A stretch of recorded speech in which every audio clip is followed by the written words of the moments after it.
As monarchies weakened, local feudal lords grew in power. The first knights simply protected their lords' domains. However, with the reforms of the late 11th century, knights became protectors of the peace. They valued courage and honor, fighting heretics and heathens in God's name. Here, hopefully that helps a little bit. In this age, one company of knights was said to be invincible. Also, this game was made in the 90s. Two men.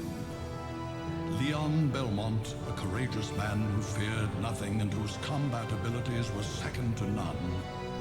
And Matthias Kronqvist, a genius tactician whose learning made him an exception in a largely illiterate society. They trusted each other completely, and they were bound by an old friendship. However, sorrow awaited Matthias upon his return from a victorious campaign. It was news of the sudden death of his beloved wife, Elisabetta. Matthias's grief was profound, and he became bedridden. A year has passed since then. Thanks to Leon's efforts, their company remains proudly undefeated. However, a mysterious army of monsters suddenly appears in Leon's domain. The Crusades are raging in the east, and since the Church is focusing on fighting heathens rather than monsters, it has forbidden unauthorized battles. Leon wants permission to sortie, but the Church has no intention of granting it. One night, Matthias struggles from his sickbed and tells Leon that the appearance of the monsters is tied to a vampire who has a castle in the forest called... That's not a question we should ask him on stream. I don't want him to expose that Sarah to, like, the entire internet. And brought to that castle. Leon realizes that he must renounce his title to rescue his beloved. Is it severe, Is Rev? swollen with darkness, as if it would rob away everything, and only moonlight provides a ray of hope. A great legend is about to begin.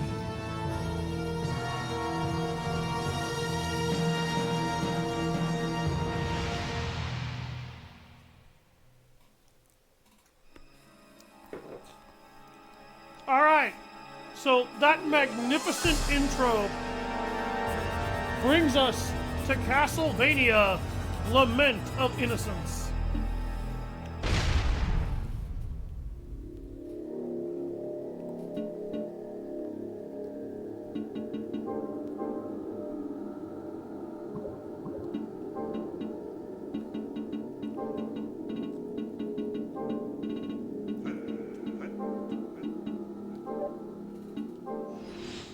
That's purely for the sake of naming the save file. It does not actually matter what you name it.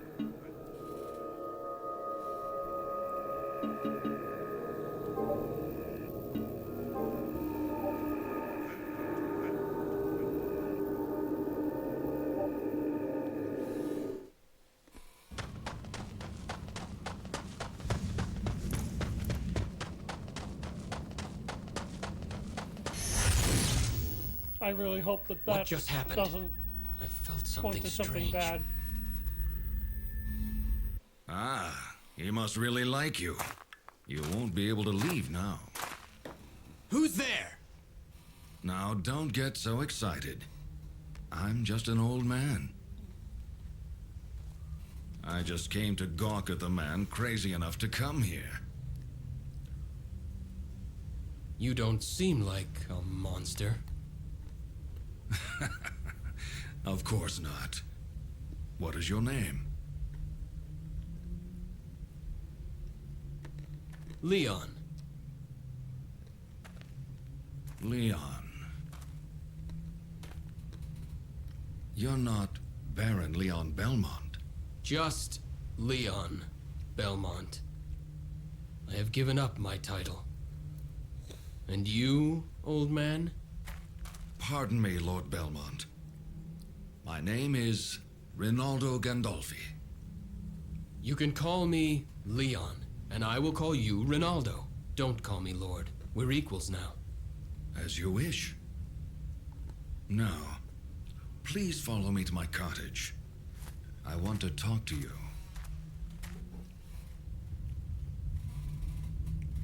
No. Ronaldo's a good guy, actually. You'll like him. Wait here a moment. There's something I want to give you. Rinaldo, can I ask you something? What is it? Why are you living in a place like this? I have unfinished business Ronaldo with Walter Gandolfi Berhard, was not the in the master TV of this series you forest. saw. Unfinished business? Not worth mentioning. I owe him. Well, I won't ask any more, but you're not in danger living so close to him? It seems eternal life is extremely boring. He enjoys playing at cat and mouse with the hunters that come here. Though, of course, there's no way that he could ever lose. He thinks that, my helping hunters makes the game more fun. I see. But what do you mean by there being no way he could lose? Vampires are loved by the night, and this forest is locked in eternal darkness. He has never been defeated. Well, that may be so, but I must go ahead and face him. Did he take someone precious? Yes, he abducted my betrothed. How did you know that? It's what he always does when he starts the game. You came unarmed. Your courage astonishes me. I do have a weapon, just not my sword. That belongs to the company, and I left it behind when I gave up my title. Honest to a fault. I heard that many hunters have met their end here. If that's the case, getting weapons shouldn't be hard. Take this with you. It will help you against monsters.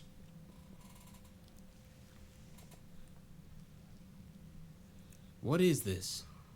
A whip made with alchemy. It's stronger than any dead man's discarded sword. Alchemy. I'm not familiar with that word. Not surprising. The field experiments with the principles of God's creation of the world. The only person who truly understands it is Matthias. You know Lord Kronkvist? I have known him longer than you have. His family has a book of secret arts, originally handed down orally. Secret arts? I never knew. Of course not. Only a handful of people in this world know about it. There are some who consider alchemy to be heresy. I see. Are you one of them? No. If you are an acquaintance of Matthias, you are trustworthy. I will use this whip with gratitude.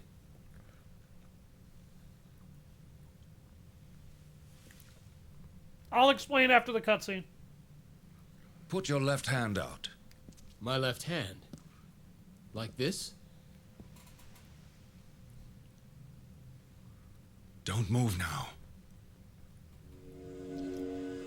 I'm just kind of letting it breathe.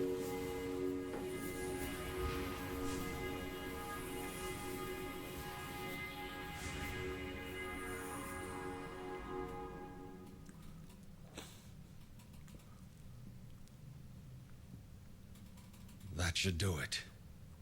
You can put it down now. What was that? The gauntlet is enchanted now. A spell? Some enemies' attacks release a special power. If you block them with the gauntlet, you can gather that power. What can I do with the gathered power? You'll Use be it? able to use magical relics by releasing that power. Magical relics? Right. Those who excel in magic can use them. I have cast the spell so that you can use them as well. I have some. You should be able to obtain them in the castle as well. I understand. Right now, this is all I can do for you. Excuse me. Ronaldo, thank you. Wait a minute. I forgot to tell you something. The door leading to his throne is guarded by 5 monsters. So I will need to defeat them first. That's right. That's essentially the test you must pass to fight him. What a bothersome. I told you before. To him, this is a game. I realize that, but... If you have troubles, come back here anytime. They won't be free, but I'll keep potions on hand for you. Thank you. I appreciate it.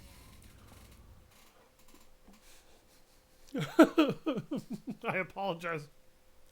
I didn't mean to burp twice in the middle of that cutscene. Jesus. Alright. So, before we go off anywhere... You've done well to come back. Is there anything you need? I wanted to show off that little tidbit, and What would you like today? you will actually have to spend gold on these things. You can buy potions, high potions, serums, uncursed potions, magical tickets, memorial tickets, diamonds, rubies. You can buy a bunch of different gems here. You can also buy a music box. The music box is just basically, hey, here's the soundtrack in the game. Enjoy. The sacrificial doll is an accessory you can equip. If you die, essentially this thing dies for you and restores a portion of your HP so that you can continue the fight. It is not a full heal, and this is a very expensive item. Buy it if you want, but just beware, like, if you weren't doing much before this thing took effect, you probably won't live through it after. And I don't play this game on the assumption that I'm going to die anyway. The Jade Mask allows you to basically walk through candle stands and break them. It's kind of a gag item, really.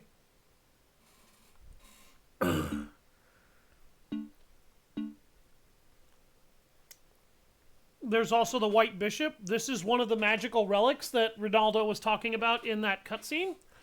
The 2 cutscenes that we saw... talking about Matthias and Leon, those were 2 of the worst cutscenes that I've ever seen in my life. Don't push yourself too hard. For the way this game is designed. And the reason why those cutscenes were terrible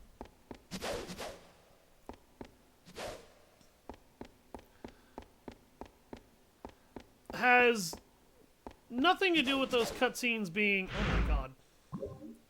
Okay, I can't see shit. Okay, let's fuck with the options, assuming I can.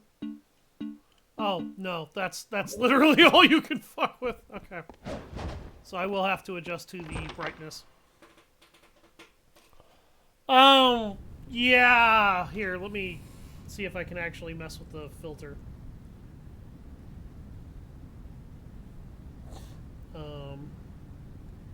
Jesus.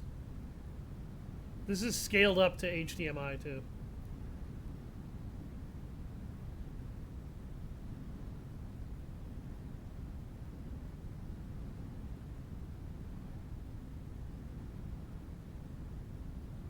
Oh, God. None of these make this look good. I guess we'll do Vivid. Let's... Oh god, that kind of makes everything look like crap in its own way too. This game is very old, I'm sorry. It's all the way back on the PlayStation 2 era, and unfortunately, Konami are not known for making the best of video games. Oh god, okay.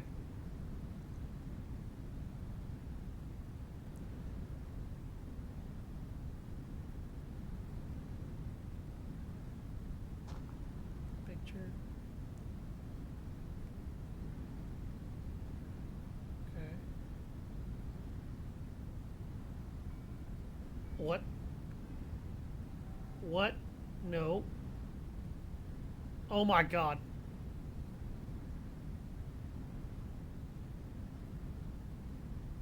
My television is being a dickhead. Excuse me.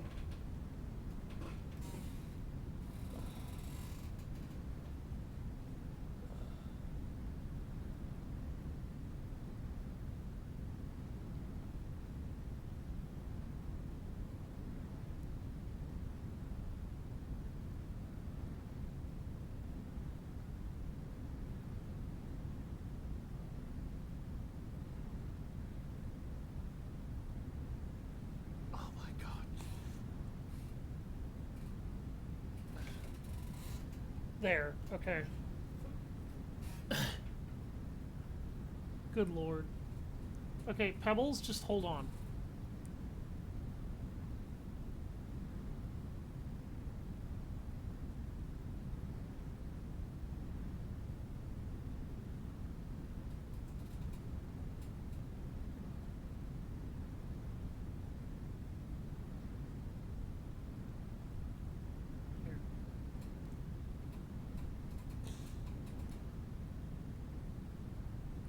Okay, that might help a little.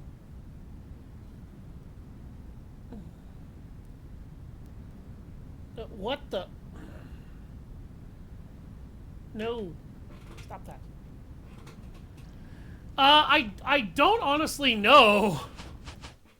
Like, it's very strange. The aspect, like, I don't know why. I think the lighting in this game is a little, like, gauche and awkward, but it's not supposed to be this fucking dark, Jesus. I don't remember this game ever being this dark, and I've beaten it 5 times.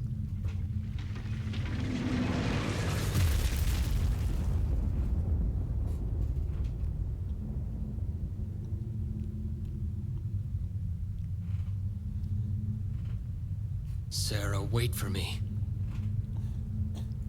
I'm coming to save you. Yes, we've established that. Thank you.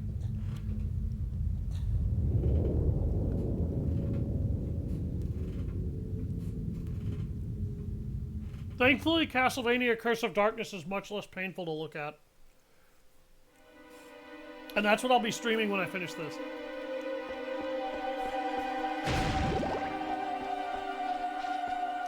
So, like any Castlevania, you can break the candles and get hearts out of them.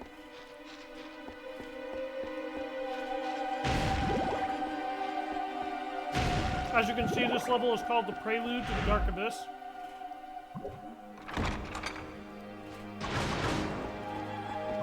If you want a tutorial on how this game works that's kind of ass, you need to come in here. We're going to come in here for an entirely different set of reasons.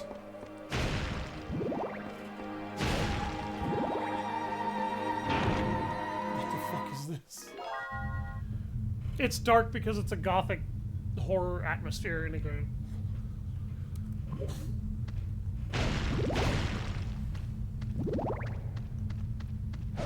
The level design for this game is kind of bad.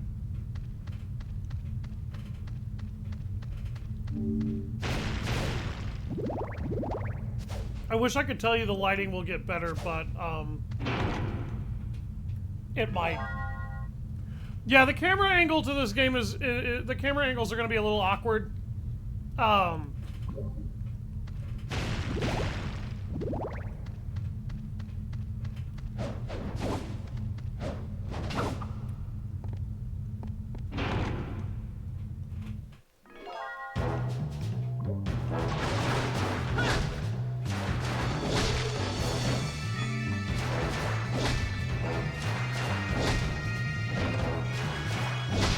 As you can see, these skeletons are incredibly fucking lame.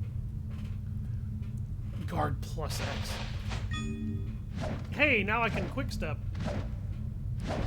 That is effectively the dodge mechanic to this game, is quick stepping. Quick stepping is necessary because you cannot actually block every single attack in the game. There are some attacks that will slap right through your fucking block.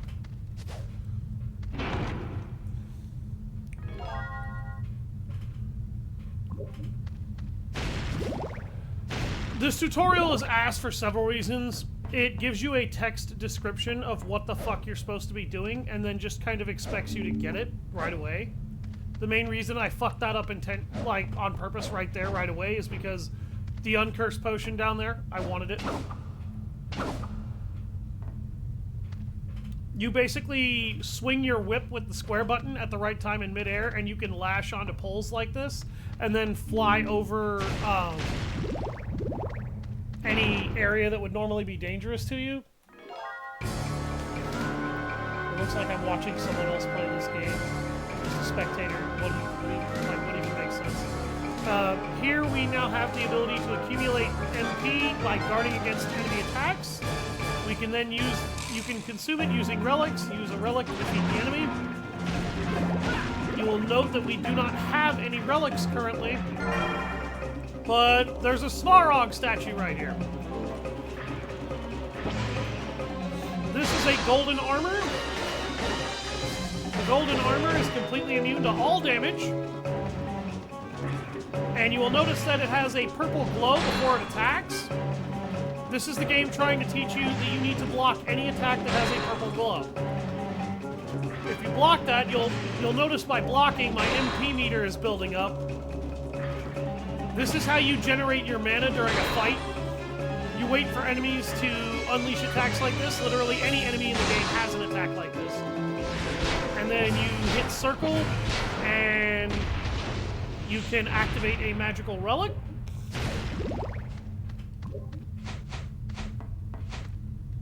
And you can also use these buttons to swap through your sub weapons.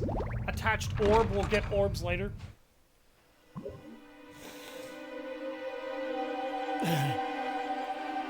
It kind of makes sense, your confusion. I understand your confusion, and I apologize. This is an old game.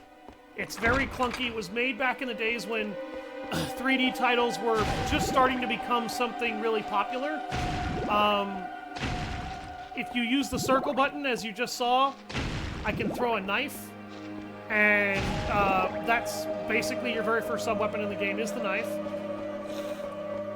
You will also notice up here there is a magic seal. We cannot break the seal without killing 5 bosses. The game said 5 monsters in the cutscene. No, it meant 5 monster bosses.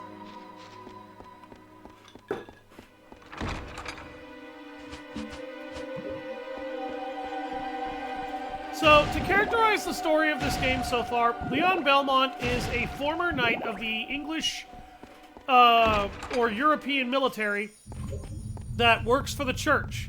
He is a knight of the church and exclusively the church, and he fought and kept his company undefeated. He had a best friend named Matthias Kronkvist, whom Ronaldo Gandolfi seems to have learned alchemy from.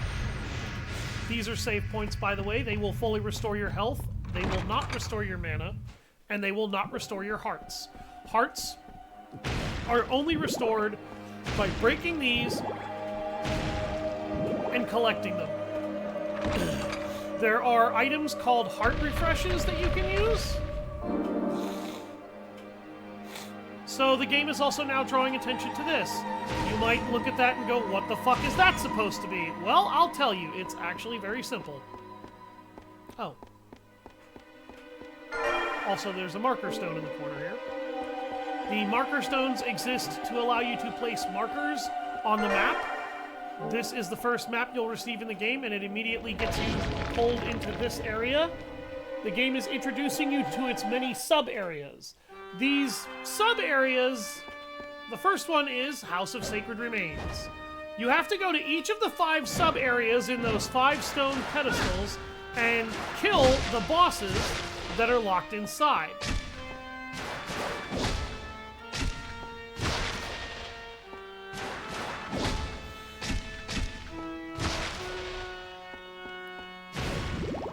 Just showing off a little bit of the knife and how the knife is basically the worst sub-weapon in the game. You throw it, it does a teeny bit of damage. If you press the select button, you can look at the map here. You'll notice the map is very vibrant. This is not a complete map, by the way. Not every area you go into will give you a map right after you get in. Most of them, the maps are actually hidden within the levels themselves. You will also notice it has a basement floor.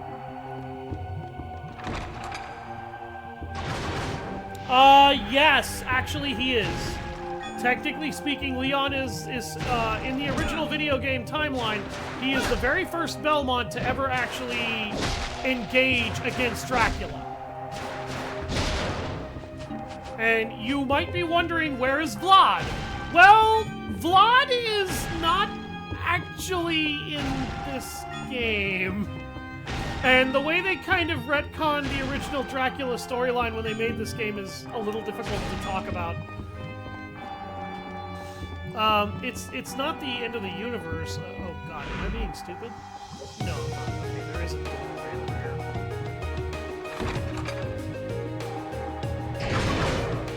here. Well, here's the thing. Trevor Belmont wasn't the first one to do it either.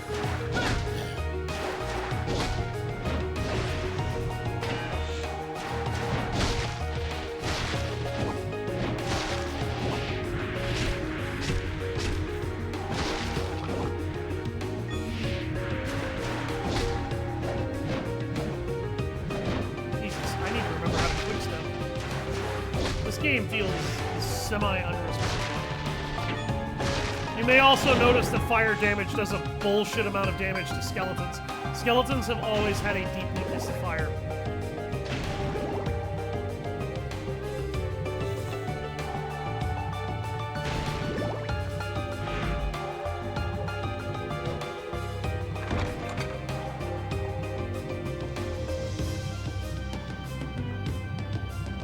Decided I don't like this game.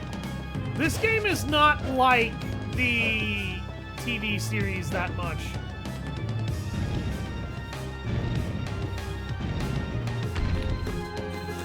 The animated series kind of makes it clear that Trevor is not the only person to ever fight Dracula as well.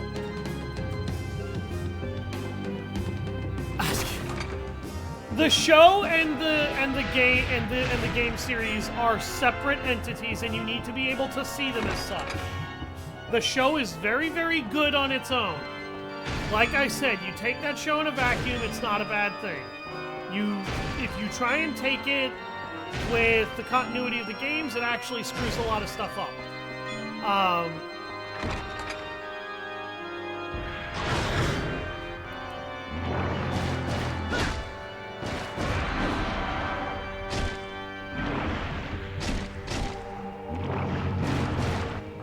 These zombies have a really bad tendency to vomit all over the floor, and when they do, the problem with that is that it will damage you if you step in it.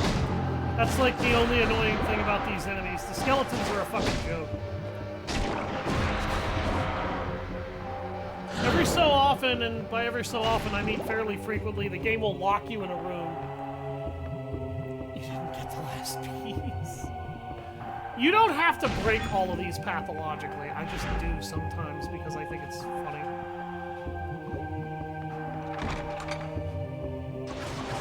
Watch out, they die and fart bombs explode. No, they just vomit all over themselves. There are some enemies that you kind of have to be careful with when they die. But it's not the skeletons, and it's not those guys. Zombies aren't one of the enemies you have to worry about when it dies. The game basically wanted me to have to fight in order to earn the right to save there. I kind of like that idea as a mechanic, but here's the problem. Those enemies are a joke, so killing those guys didn't really slow me down that much. Yeah, well, either be consistent.